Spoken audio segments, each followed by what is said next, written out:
নমস্কার বন্ধুরা, আপনাদের সবাইকে এই শুভ নববর্ষের প্রীতি ও শুভেচ্ছা জানিয়ে আমি ডক্টর জীবঙ্কুশ বর্মন আজকে হাজির হয়েছি একটি নতুন ভিডিও নিয়ে। এই ভিডিওতে আমি হাঁপানি বা অ্যাজমার একটি হোমিওপ্যাথিক কম্বিনেশন নিয়ে কথা বলবো, যেটা সত্যি কিন্তু খুবই ইফেক্টিভ এবং এর অ্যাজমা বা হাঁপানির উপর অসাধারণ রেজাল্ট রয়েছে। তো বন্ধুরা, ভিডিওটি শুরু করার আগে একটা ছোট্ট রিকোয়েস্ট, আপনি যদি আমার চ্যানেলে নতুন হয়ে থাকেন বা এখনও কোনো কারণে সাবস্ক্রাইব করে ওঠেনি, প্লিজ সাবস্ক্রাইব করতে কিন্তু ভুলবেন না।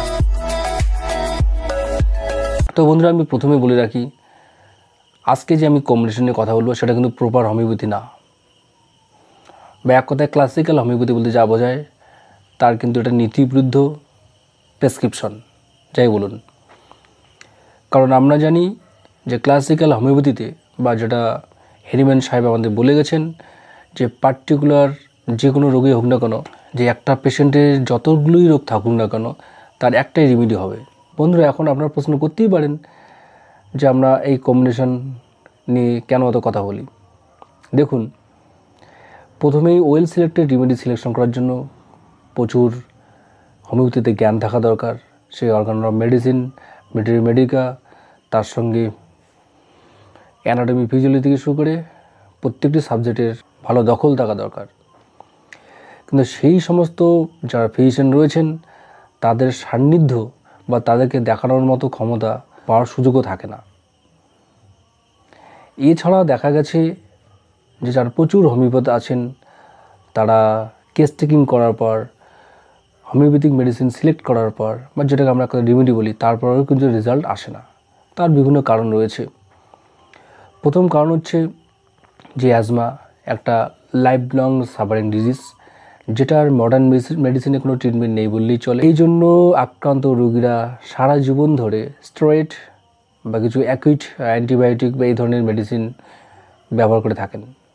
এই ওষুধগুলির যেমন প্রচুর পার্শ্ব প্রতিক্রিয়া রয়েছে, তার সঙ্গে যেমন ওষুধগুলির প্রচুর কস্টলি, এছাড়া উত্তরোত্তর এই ওষুধগুলির পাওয়ার কিন্তু বাড়িয়ে যেতে হয়। তো বন্ধুরা, যখন এই পেশেন্টগুলি আমাদের হোমিওপ্যাথিক ব্যাকগ্রাউন্ডে আসবে, সে কারো কাছে শুনে হোক বা কোনো রোগীর রেজাল্ট দেখে হোক, তখন আমরা যখন হোমিওপ্যাথিক মেডিসিন প্রেসক্রাইব করব, অ্যাট স্টার্ট ওষুধগুলি কিন্তু ভালো রেজাল্ট দেবে না। কারণ সে দীর্ঘদিন ধরে কিন্তু এই স্টেরয়েড বা আরও অ্যাকুট যে রেমেডি ওষুধগুলি রয়েছে এলোপ্যাথিক, তার উপর ডিপেন্ডেন্ট হয়ে আছেন। এছাড়া যেটাকে বলা হয় অকুপেশনাল হ্যাজার্ডস, অত যে পেশেন্টটা এসছে সে হাঁপানিতে ভুগছে অনেক দিন ধরে, দেখা যাচ্ছে সে টোবাকো বা তামাকজাত কোম্পানিতে কাজ করছেন, কেউ অ্যাসবেস্টাস কোম্পানিতে কাজ করছেন, কেউ গাড়ির গ্যারেজে কাজ করছেন, বা এরকম এমন জায়গায় কাজ করেন যেখানে প্রচুর পরিমাণে এয়ার পলিউশন রয়েছে। তো সেই সমস্ত পেশেন্টকে আমরা যতই ওয়েল সিলেক্টেড রেমেডি দেই না কেন, তার কিন্তু আশানুরূপ রেজাল্ট আসবে না। এছাড়াও যে সমস্ত রোগীরা আছেন যাদের পাশাপাশি কোনো কোয়ালিফাইড হোমিওপ্যাথ ডাক্তার নেই, তাদের জন্য কিন্তু এই কম্বিনেশন সত্যি খুব অসাধারণ। কারণ আমি অনেক পেশেন্টকে দিয়ে দেখেছি, তারা প্রত্যেকেই মোটামুটি সুস্থ আছেন এবং এই ওষুধটির প্রশংসা করছেন। কারণ এই সমস্ত রোগীরা কিন্তু আমাদের প্রচুর পেশেন্ট দিচ্ছেন এই অ্যাজমা বা হাঁপানির। তো বন্ধুরা, কথা না বাড়িয়ে আমরা এখন দেখে নেব যে কম্বিনেশনে কোন কোন হোমিওপ্যাথিক মাদার টিংচারগুলি রয়েছে। তো বন্ধুরা, এখানে 5টা মাদার টিংচার নিয়ে আমি কথা বলবো। প্রথম হচ্ছে ব্লাটা ওরিয়েন্টালিস মাদার টিংচার, দ্বিতীয় হচ্ছে অ্যাসপোডোসপার্মা মাদার টিংচার, তৃতীয় হচ্ছে লোবেলিয়া ইনফ্লাটা মাদার টিংচার, 4 নম্বর পোথোস মাদার টিংচার, এবং লাস্ট যে মাদার টিংচারটি রয়েছে সেটা হচ্ছে গ্র্যান্ডিলিয়া রোবাস্টা মাদার টিংচার।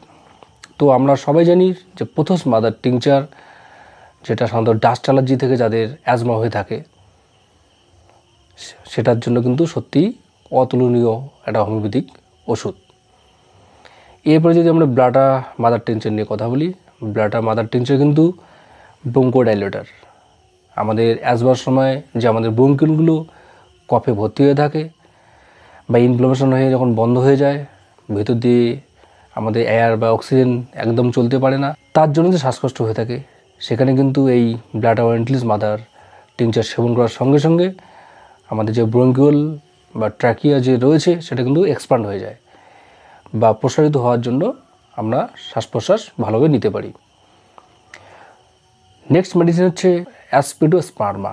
এই ওষুধটির কিন্তু আমাদের ফুসফুসে বা লাংসে খুবই উল্লেখযোগ্য ভূমিকা রয়েছে।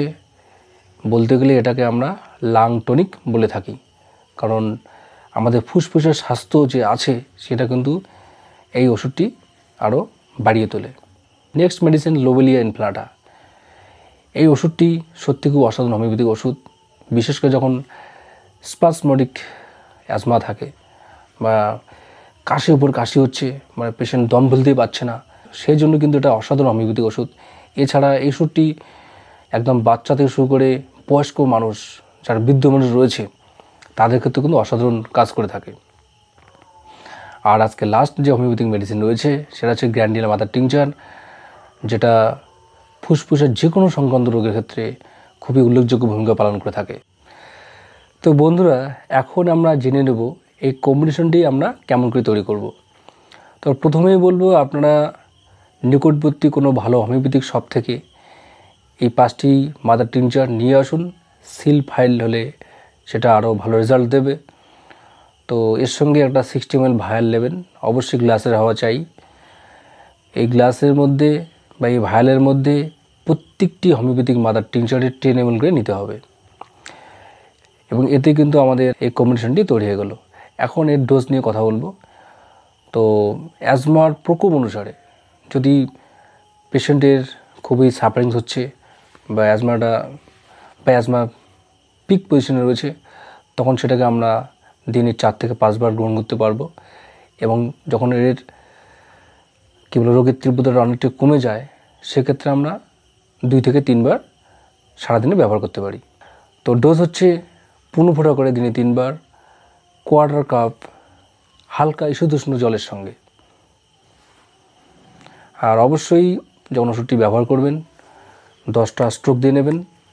আর একটা কথা না বললেই নয়, যারা অ্যাজমা পেশেন্ট রয়েছেন, এটা কিন্তু ম্যাজিকের মতো আপনাকে রিলিফ দেবে না, তবে অবশ্যই বলবো যে আপনারা প্রথম 3-4 দিনের মধ্যে আপনার রেজাল্ট পেয়ে যাবেন। এবং এটা দীর্ঘদিন ব্যবহার করতে হবে, কমপক্ষে 3 থেকে 4 মাস। তার সঙ্গে অ্যাজমার ট্রিগার যে সমস্ত সাবস্টেন্সেস বা যে সমস্ত খাবার, যে সমস্ত এনভায়রনমেন্টে গেলে অ্যাজমা বেড়ে যেতে পারে, সেটা কিন্তু আমাদের টোটালি অ্যাভয়েড করতে হবে। ধরুন, খাবার দাবারের মধ্যে দই, চিংড়ি মাছ, ইলিশ মাছ, খাসির মাংস, হাঁসের ডিম, এবং যারা পায়রা খেয়ে থাকেন সেই ধরনের মাংস, কচুর তরকারি, এছাড়াও অনেক খাবার রয়েছে আপনাদের দীর্ঘদিনের অভিজ্ঞতা হয়েছে যেটা খাওয়ার পর আমার এগুলো বেড়ে যায়। যেমন ধরুন, কারো আইসক্রিম থেকে, কারো কোল্ড ড্রিঙ্কস থেকে, এগুলো অ্যাভয়েড করতে হবে। এছাড়া যাদের ডাস্ট অ্যালার্জি আছে বা অ্যালার্জিজনিত যাদের অ্যাজমা রয়েছে, যেমন ফুলের গন্ধ থেকে, স্ট্রং পারফিউম থেকে, পাউডার ইউজ করার জন্য, ঘরে মশার কয়েল বা যেটা মসকিটো কয়েল বলা হয়, সেগুলো থেকে কিন্তু দূরে থাকতে হবে। এছাড়া যদি আপনি ধূমপান করে থাকেন, সেটাকে বন্ধ করতে হবে, এবং পার্শ্ববর্তী কেউ যদি ধূমপান করে থাকে সেখান থেকে কিন্তু আপনাকে সরে যেতে হবে, কারণ দেখা গেছে যে প্যাসিভ স্মোকিংও কিন্তু এই অ্যাজমা বা যে কোনো লাং ডিজিজের ক্ষেত্রে ডেঞ্জারাস। তো বন্ধুরা, ভিডিওটি আজকে এখানে শেষ করছি। যদি ভালো লেগে থাকে লাইক, শেয়ার, কমেন্ট করে জানাবেন। এরপরে দেখা হবে আরেকটি কোনো গুরুত্বপূর্ণ হোমিওপ্যাথিক মেডিকেল ভিডিও নিয়ে।